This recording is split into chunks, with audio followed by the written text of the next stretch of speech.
90% of consumers read online reviews before visiting a business. What do people see when they look you up online? We give you the tools you need to take control of your reputation. Send surveys to your customers via text message with Testimonial Collector.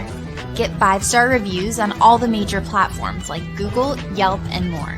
Track what people are saying about your business with Reputation Manager. Respond to comments and turn negative reviews into happy customers. See what your competitors' customers are saying about them with Competition Tracker. Learn great marketing tactics and what it takes to stay on top. A bigger social presence means more connections. Automatically generate and schedule engaging social media posts with Social 365. Build trust, boost sales, and grow your business.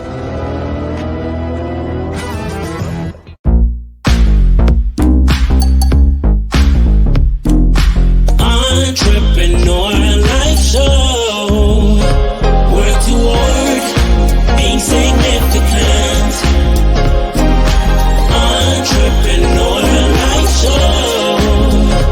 Don't you worry, success will follow. Entrepreneur Life Show.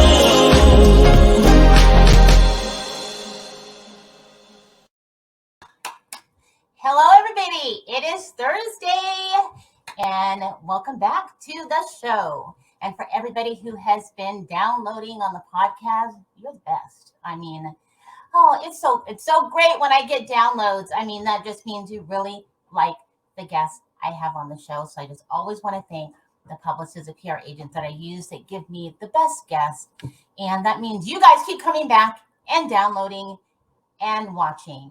So you are listening to the Life of an Entrepreneur on the Entrepreneur Life Show, where we bring thought-provoking, entertaining conversations to our listeners. And you can find us on just about every podcast app that there is. If you want to know where we are and you're not sure where to find us, just go to entrepreneurlifeshow.com. Scroll down to the bottom of the page and a link to every podcast platform we are on, including the live streaming platforms. So maybe you're watching on YouTube or Twitch or LinkedIn or Facebook or Instagram right now. Say hi. Give a thumbs up. Share to where you're listening to.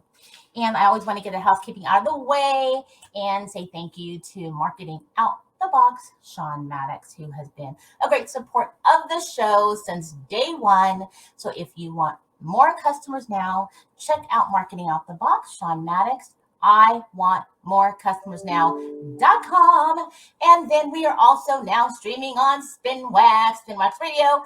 And if you are an artist and you want to grow your visibility, they are always looking for new entertainment, new music in all genres. Check out spinwaxradio.com, and we are now streaming there. So who is the guest today? I always like when we have people. I like all my guests, but I especially like when I get artists, musicians, because it's just so entertaining and they're so creative. So I like all my guests and the authors, but I especially like when I get artists on the show, especially because I would love to have been a singer if I could sing. I'm a shower singer, but so I live in these artists' lives. And sometimes in the back of my mind, like many of us can be in our car thinking we're really singing and we're singing nothing, but it would be great if that was our voice. So today I have Jason Shand on the show. So I'm really happy about that because the PR agent who brought him onto the show, I actually went to the website, and he's got some really damn good music. I mean, I shouldn't say damn, really good music.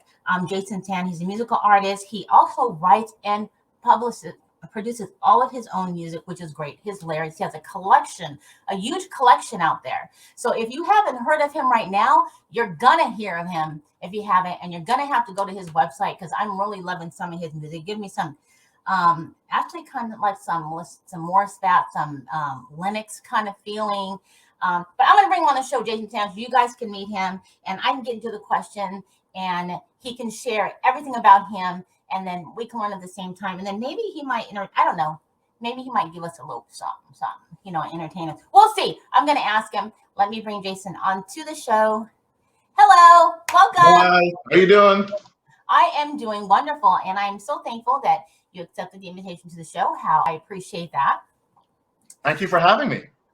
And I did go to your website, and there's a few. There's quite a few of your songs I like.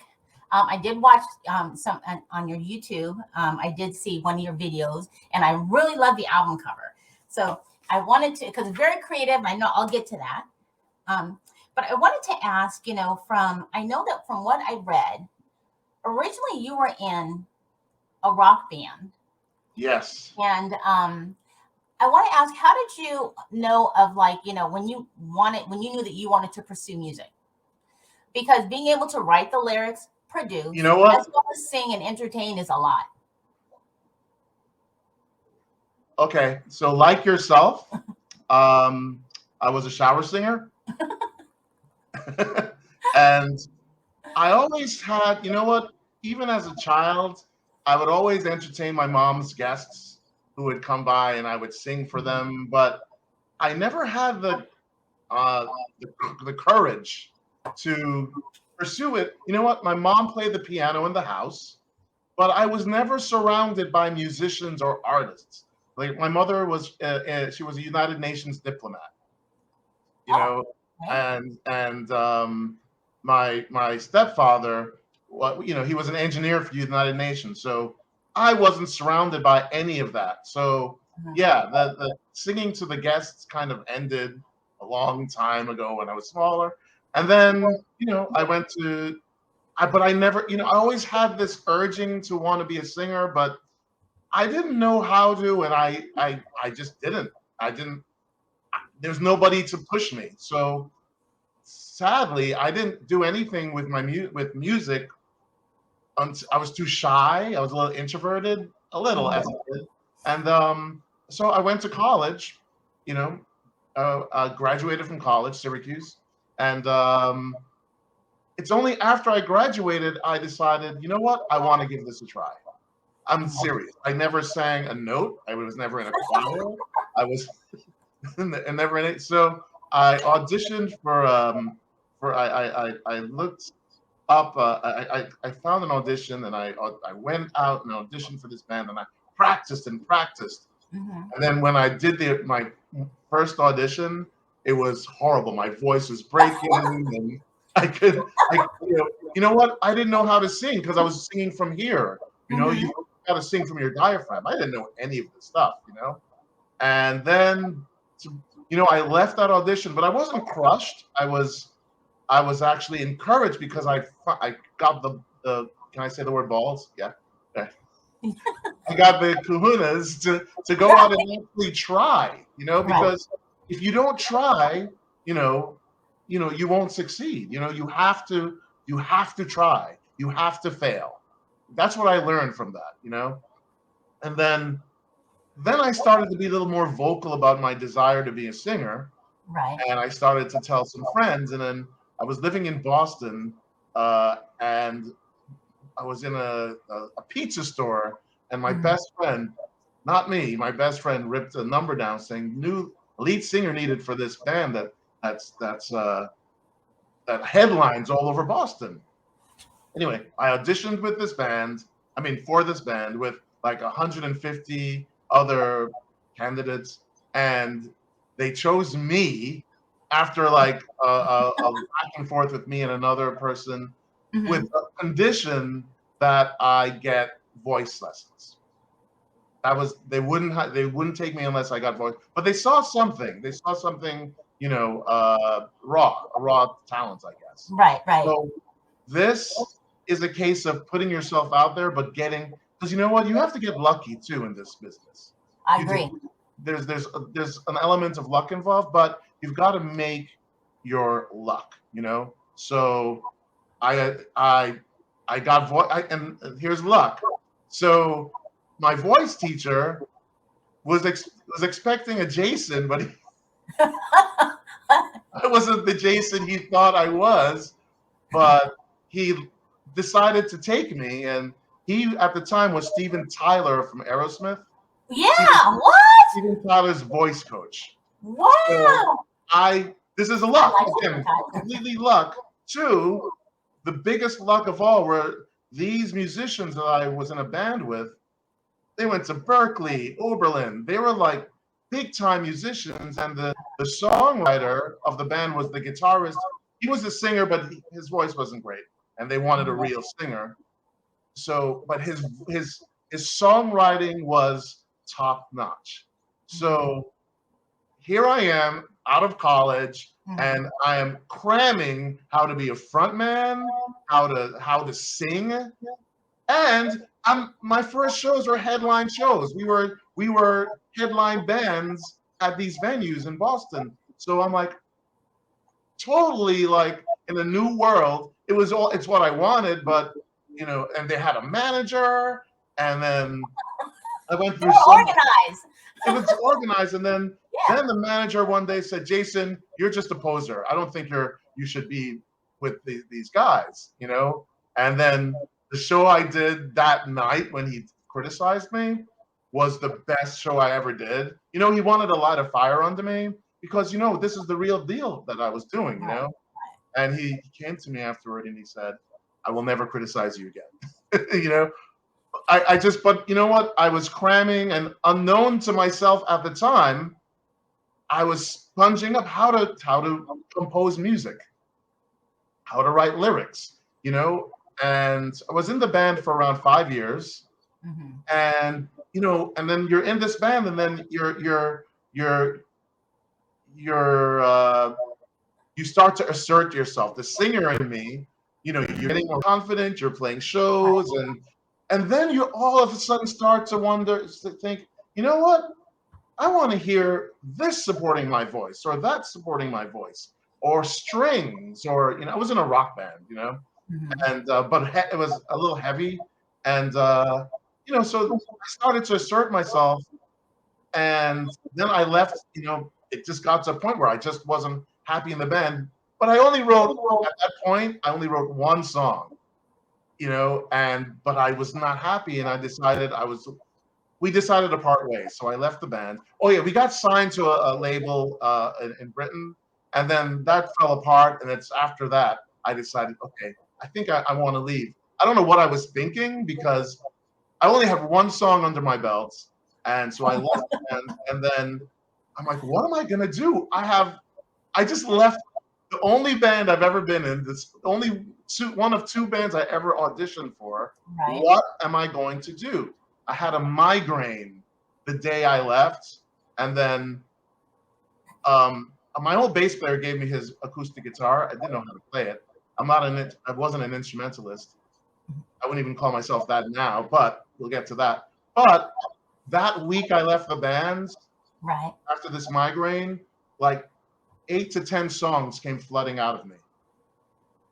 I kid you not. And I was just the guitar I had, I would just play the high, the low E string and the high E string. I don't know if you know what I mean by that.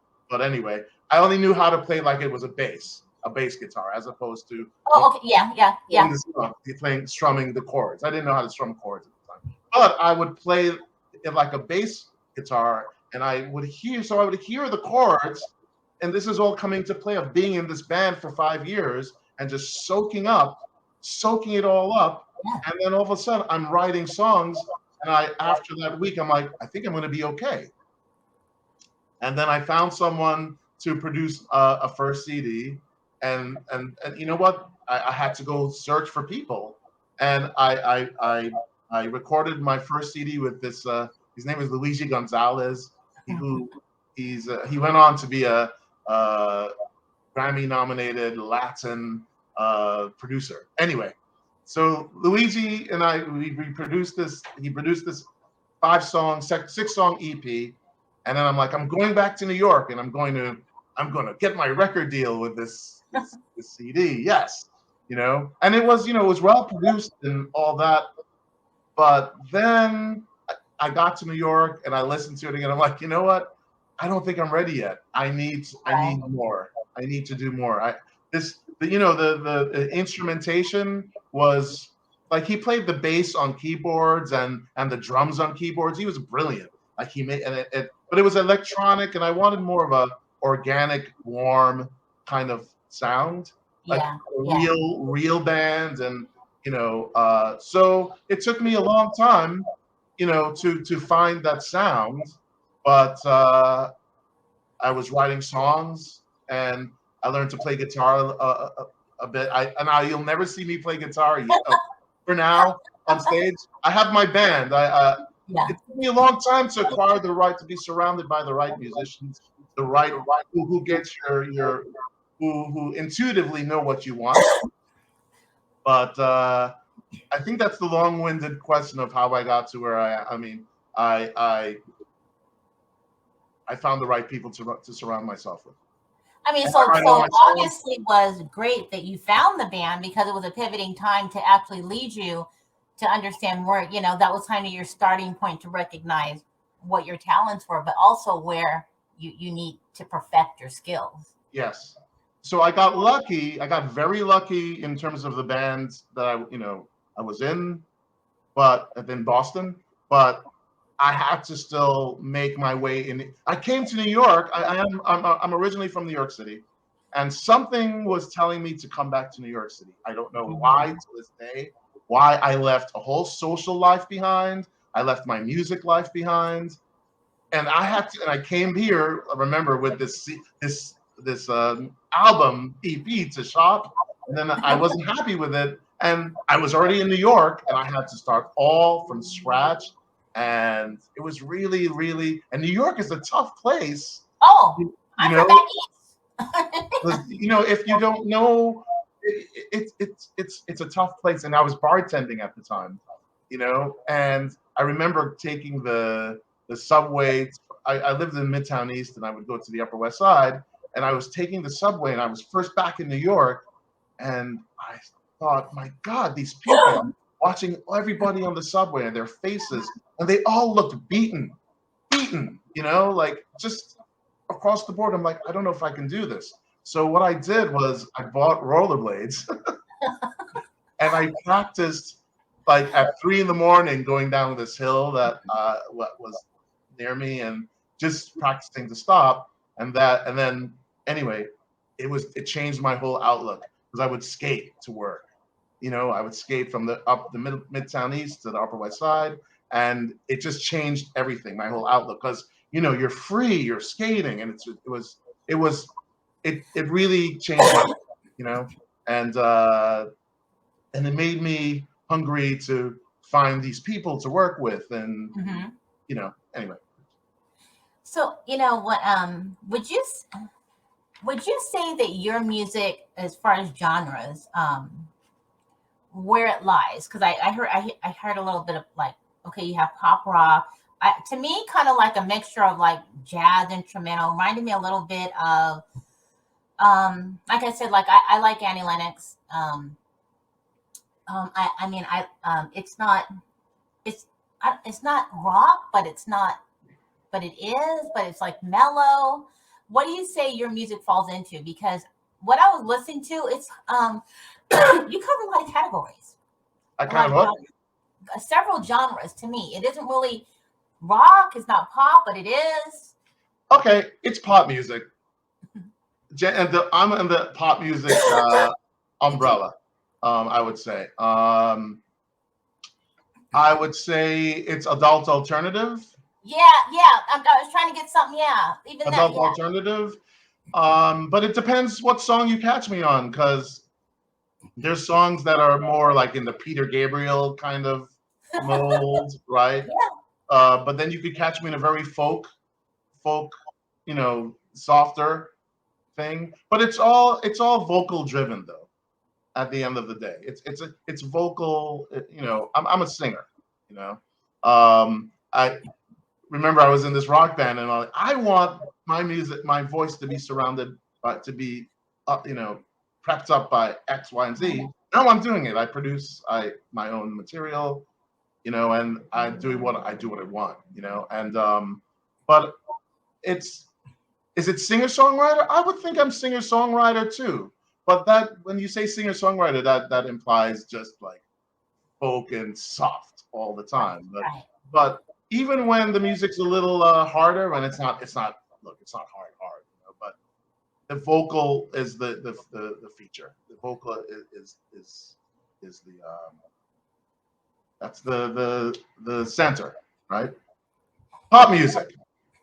So do you think that, and I would assume, because I've had different artists on the show, and I find that from what has been said for many of them, is that when someone else has written for them, and not to say that isn't great, and the song doesn't fit them or suit them, it just seems when they write their own, it suits their voice. It comes out better when you're writing your own music for yourself. Do you find that worked for you versus like, I have to find the sound for me? I know the sound for me, so I have to write the lyrics for me to know that, and and it's better for you. It works better that way.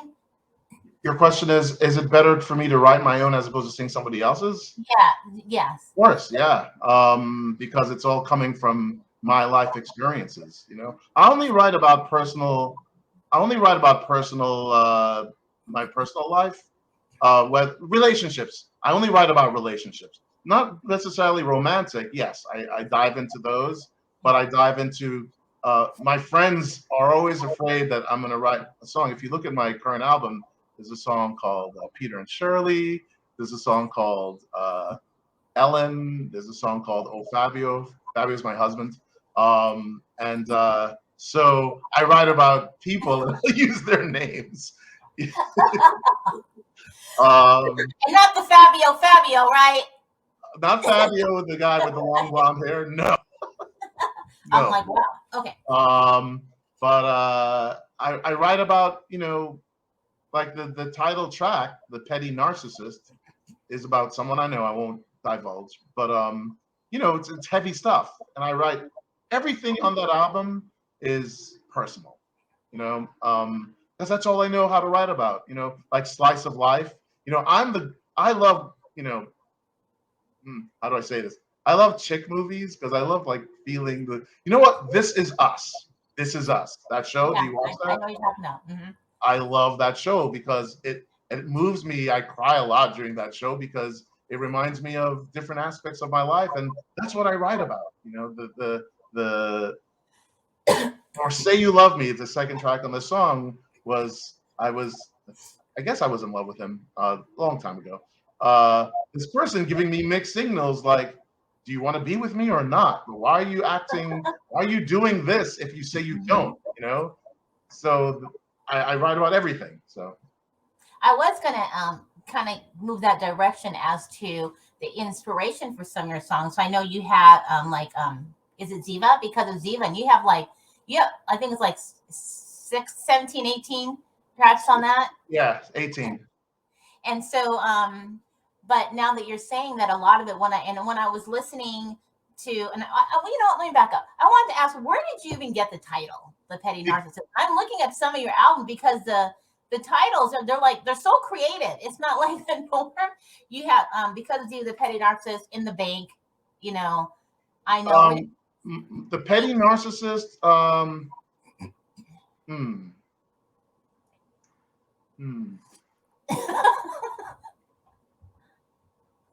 The Petty Narcissist is someone I'm very close with. Okay, I can't say, out of respect, I'm not going, because I do diss them a little bit in that song. And we made up, but the song is still a great song, and that's why I use it. But the pain and there's a lot of pain that came with writing that song, and there's that pain and heartache isn't there anymore. Yeah, I just listened to a good song, but at the time it was created, it came from a lot of pain and heartache. So that's The Petty Narcissist. Zeeva is my mom. Ah, okay. Because of Zeeva. Zeeva is my mom. She's the reason why I'm here. She raised me on her own, and she's my superhero. So Because of Zeeva, that's where that title comes from. And because this is like a total 360 from what, like you said, what your parent did as a career, and then you're in music. I mean, that's just like you wouldn't even expect or anticipate that you would get into music and become an artist. I remember I think we were in Barbados. Yeah, we were in Barbados right after college, and I'm like, Mom, I think I want to be a singer. And she's like, Jason, you've never done anything. What are you talking about? And it's really nice to be on the other side of it now, where she completely respects and totally supports what I'm doing. If there was, if you had an opportunity to perform with any artist, and that be male and a female, now they could be living today or past, you know, who would those artists be? You mean like sing a duet or something, Yeah, or open for someone, or like what do you mean? Like, sing with them. or sing with them? I would love to. I would love to do a duet with Adele. I would. I could Oh be into my that. God. That would be cool. Yeah, she is a good. A male singer that I would do something with.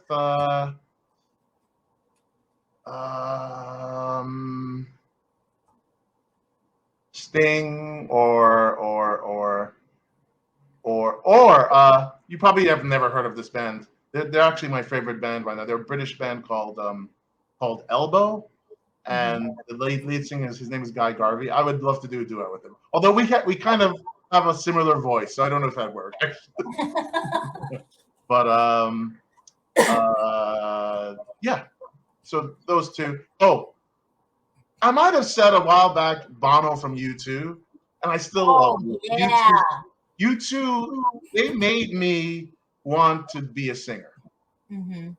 They made me want to be a singer when I heard one of their tracks. I'd never heard. They existed well before I heard them, but I heard them the song, and I'm like, that's what I want to do. So to answer your questions, Adele, I'd love to do a duet with her, or Fiona Apple. I love Fiona Apple. Oh yeah, I like Fiona Apple. Or Annie Lennox. Annie Lennox. Wait, who doesn't know Annie Lennox? If you don't, I don't know who you are. You don't. What's that? Annie Lennox? What? I mean, who doesn't know Annie Lennox? Who doesn't if you don't know who she is, it's like I don't know who you are if you don't know Annie Lennox is. Right. Exactly. No. And when I had this vision of myself as a singer, I wanted to have, all these people I just mentioned have a distinct voice. There's and I'd like to think I do as well.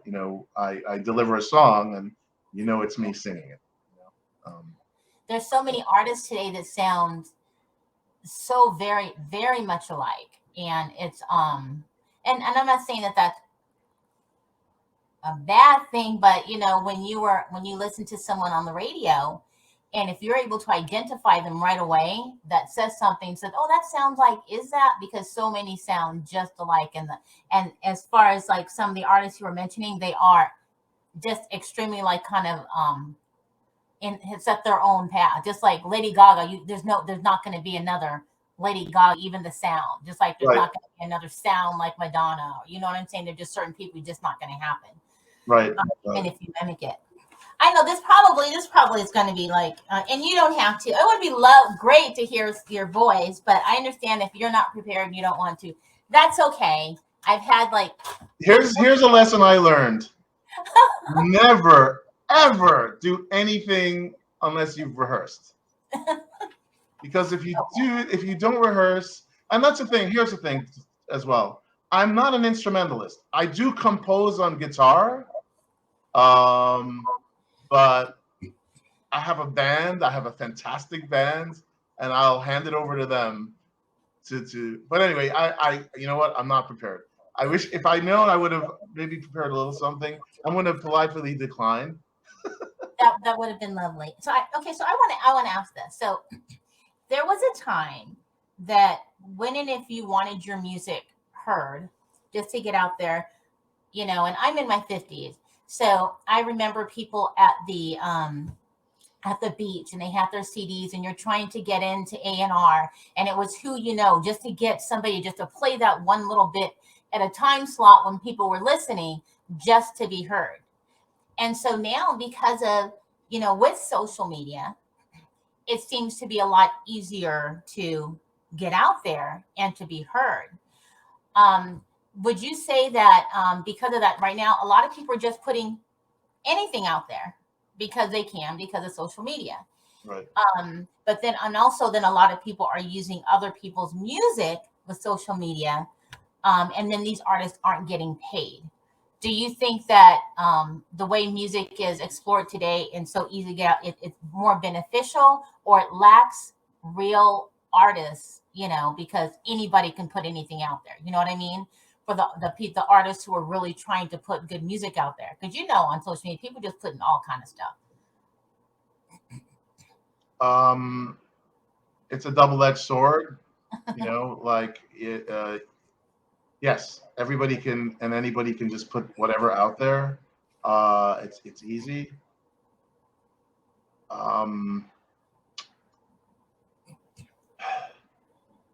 I still think the well, I was about to say the cream rises to the top still, I think.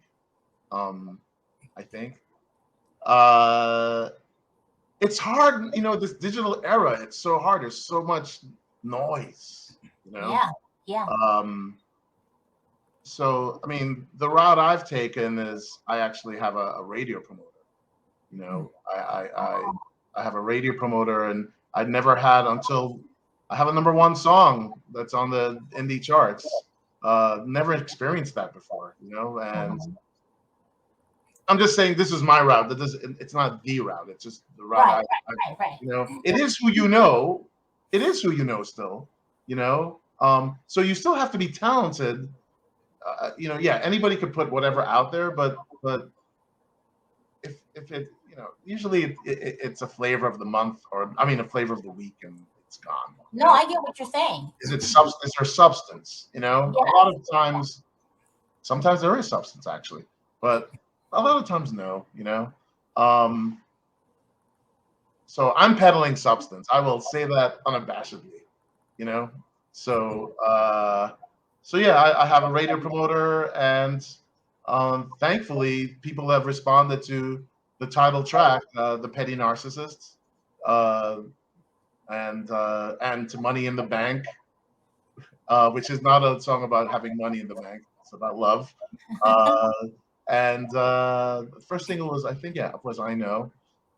And then a new single coming up, but I'm getting airplay and it's fantastic, So that's the route I've taken.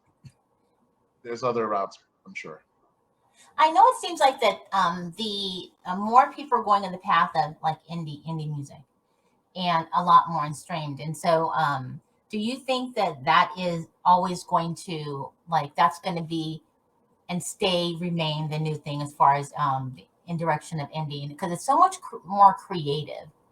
And I'm finding that I've had quite a few different artists on the show, and I tend to shift to music that's kind of what you could, I guess, like you had just said, it has some type of meaning, some storyline. A lot of music today is just kind of singing, and there's a lot of great music today. I don't want anybody to get upset, but there's no real anything behind it. So it's harder to relate. And I notice that a lot of indie music, people are more directed to that, even than this kind of newer kind of music today. Wait, you're saying in a lot of indie music that it's not coming from? No, it's people it is are coming more directed. Yes, yeah. Because it's sometimes this kind of new age kind of music. There's really, it's like you were saying, it's like it's a trend right now. And so people are more directed to the, in the indie form. Do you think that that's true, as to that's how more people, more artists and more people are listening to? That's what I'm finding. The growth is just amazing for indie artists. I think so. You know what? God, it's such a big world out there. But it seems like people are veering towards that. It seems like that. I'm sorry. I was kind of laughing as you were asking your question, because last night I had a friend of mine visit, and he's like, "Have you heard this song?" I'm like, "What song?" And he plays a song. I'm promoting them right now. I don't know who does it. It's called Selfie.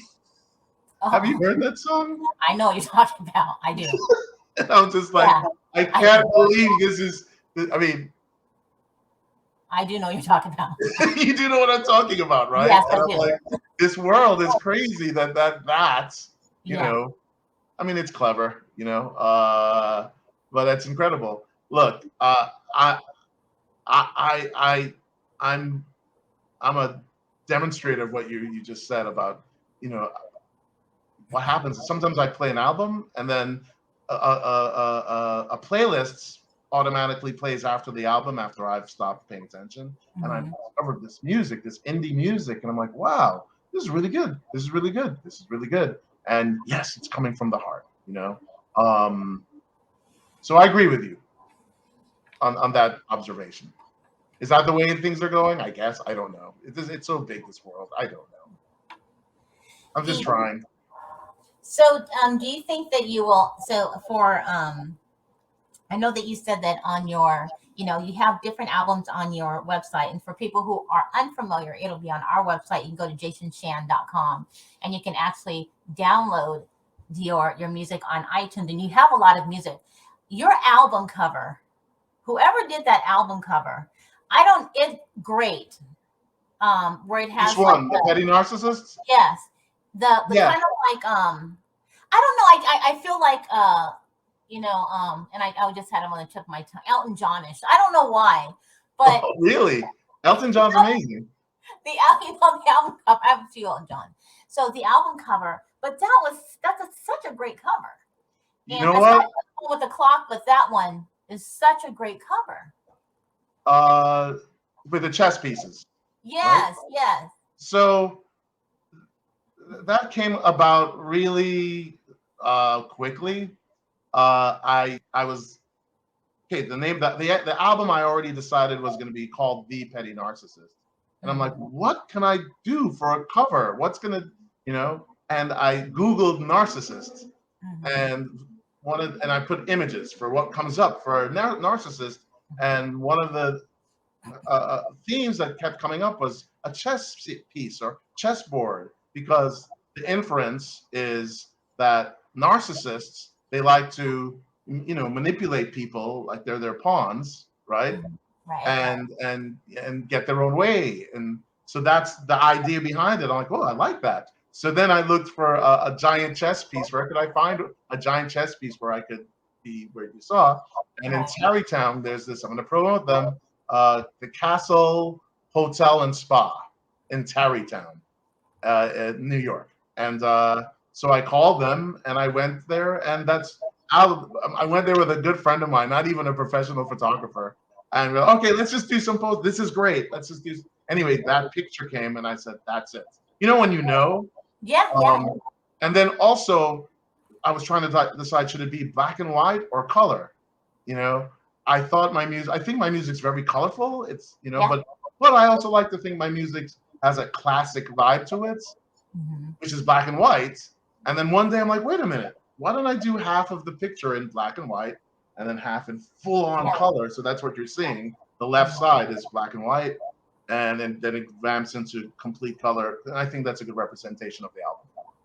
Yeah, it's a really good, it's a wonderful cover. Thank you. And I wanted, okay, so you did explain about how you use your personal stories in writing the lyrics in your music, and you do have different albums. Is there a different theme individually to those albums from one the other deciphers from one from the other? Well, I only have 2 albums. Right. I have 2 full-length albums. I have an EP before that. So I write.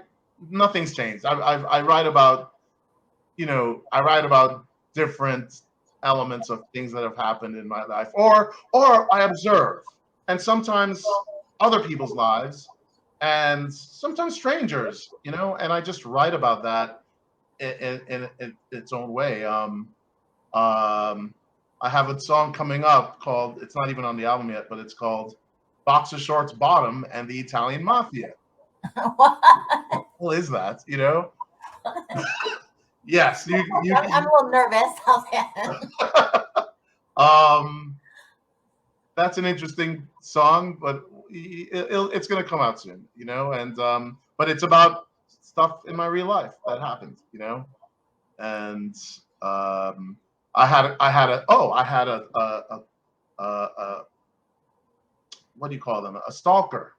You know, I had a stalker in my life at one point, and I wrote about it. And it's a song. It's called "What I Want" on it's the 5th track, I think, 6th track on Petty Narcissist.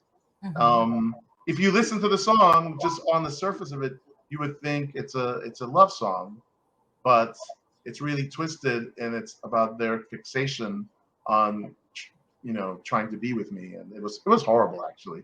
But I wrote about that, you know.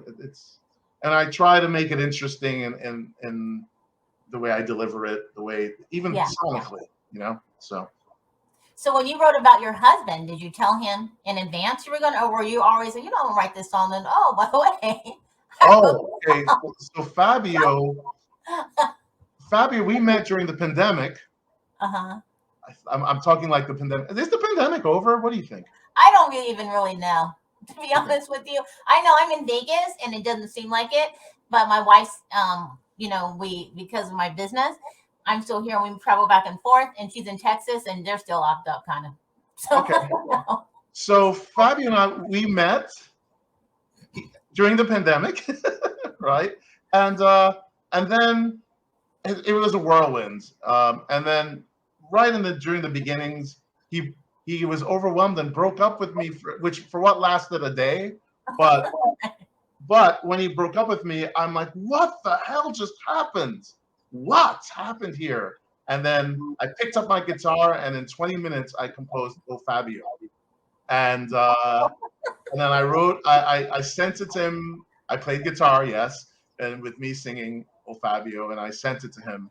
And oh, by the way, I'm going to tell you something about, you wanted me to perform something, but I'm going to tell you why it's hard for me. But anyway, I sent Fabio the song, and then it reeled him back in, and then we got married.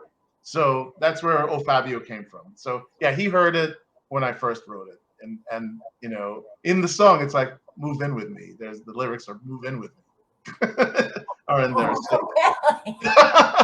So it's a really great. It's one of my. It's the shortest song I've ever written. It's like 2 minutes and 49 seconds. You know, most of my songs are like 4 minutes or something, because I tell a big story. I'm telling a story here, but I was able to write it, do a short, and it's great for pop, you know, great for radio. And he loves pop songs. He loves like bubblegum music. He loves that. So I tried to make it as much that as I could, you know. Coming back to the point of me performing a song, once I write my songs, and you know, I compose it on the guitar and I play it, and then I hand it over to my band, I never see it again on the guitar. Like, I'm never like playing it, because I don't even know how to play all the songs that you see on my albums. I wrote every single one of them 100%.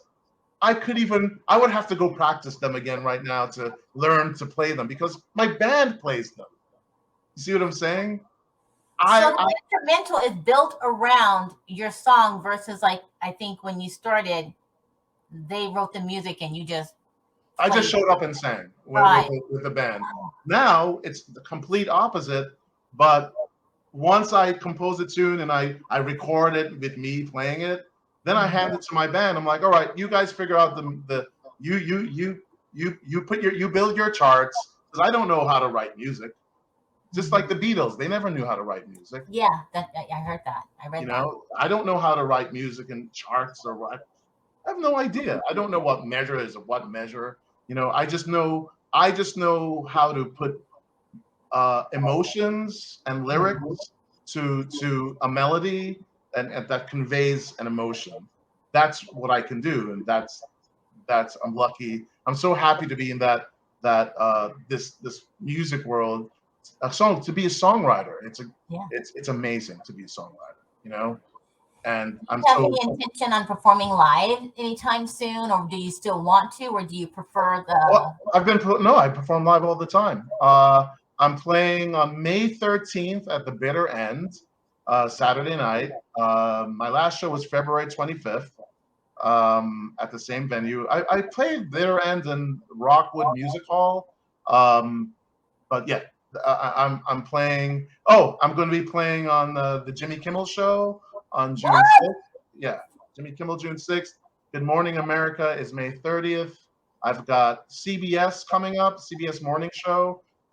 We were supposed to be on it already, but the Ukraine-Russia situation kind of preempted me, and I understand that. That's just horrible what's going on there. But yeah, so Jimmy Kimmel, I said June 6th. Good Morning America, May 30th. If you want to follow me, I'm on Twitter, Jason Shand Music. That's my handle for every social media. Like for Instagram, it's Jason Shand Music. For Facebook, Jason Shand Music. But yeah, follow me. Come along for the ride. So I noticed on your website, jasonshand.com, then you also have your upcoming events that you'll be appearing at. And so, but I want to say that's really exciting because I know I'm going to go back to when you said that when you first started performing, and then it was just like your nerves, like, oh crap, this band is already like known, they're out there, and you're going on stage, and you were just like a little like cracked up a little bit in your voice because now you're performing, and now of course you're comfortable, but you're going so national, worldwide. I mean, it has to be. I would think you're a little nervous, or do you feel that your preparation is now different because like you're going to be appearing on different shows that are seen everywhere? I've been doing this for a while, so of course you get butterflies. I think that's great to get butterflies, but you cross a point in comfort. Like there comes a point when you're like, okay, I know what I think I know what I'm doing. And it's one of the biggest things for me was getting the audience to sing my songs to me, and that's a great, like what's the word I'm looking for?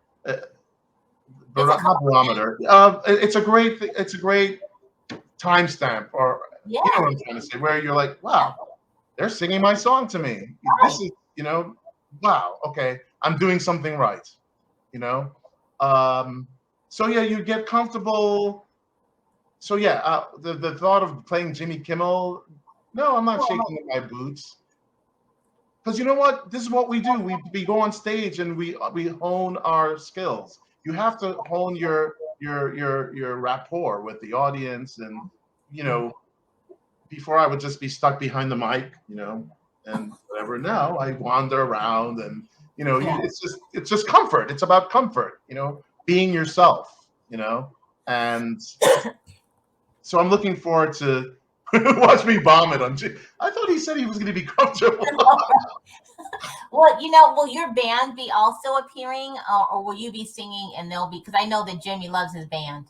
No. My band is playing with me. Yes. Oh, that's excellent. No, I don't want to. I'm not into like doing pre-recorded tracks and and just me singing to them. No, I like the real people behind me. There's a chemistry. I've always wanted to ask this question: when people perform live and doing different venues, and I'm not talking about like concerts, and obviously you prepare because you're going to prepare for the show, but do you ever get out and you see, or you walk around and you see the people who are at the venue and think, maybe I should change up some of my songs, or because you're playing to your audience, right? And it's different from like people are paying these tickets and going to see at a big concert, and they want to hear every song you have, versus you can go to a specific venue and then you're like, oh, well, let me change it up a little. Do you ever have you ever experienced that? And then you just, you have to transition really quickly, or you just go with what you're saying? No, you have to, you have to be yourself. Because if you're not yourself, it's going to fail. You have to be your authentic self. If you're going to go die, if you're going to go falling in flames, do it. Just flame out. And I went and played this venue that I forgot the name of it. That they had a hip hop DJ that was next up, and the crowd, most of the crowd in this place. I'm not hip hop. I'm not R&B. You know, I'm a, like I said, adult alternative.